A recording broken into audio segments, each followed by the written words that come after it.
सिद्धरामेश्वर महाराजांच्या यात्रेच्या पार्श्वभूमीवर भाविकांच्या सुरक्षितता अबाधित राहावी यासाठी पोलीस प्रशासनाकडून सुरक्षा व्यवस्थेचा आढावा घेण्यात आला।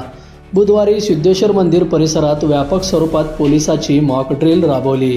याचा मुख्य उद्देश यात्रेदरम्यान कोणत्याही अनुचित प्रकार, गोंधळ किंवा आपत्कालीन घटना घडू नये, तसेच तशी परिस्थिती उद्भवल्यास तात्काळ नियोजनबद्ध व प्रभावी कारवाई करता यावी हा होता। मॉक ड्रिल दरम्यान मंदिर परिसर, मुख्य प्रवेशद्वार अंतर्गत रस्ते, दर्शन रांगा तसेच गर्दी होणाऱ्या ठिकाणी गर्दी नियंत्रण, संशयित व्यक्तीची तपासणी, बॉम्ब शोधक पथकाची हालचाल आणि आपत्कालीन मार्ग मोकळे ठेवण्याचा सराव करण्यात आला।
बंधुप्रेम न्यूज चॅनलला लाईक, सबस्क्राईब व बेल आयकॉन दाबायला विसरू नका। धन्यवाद।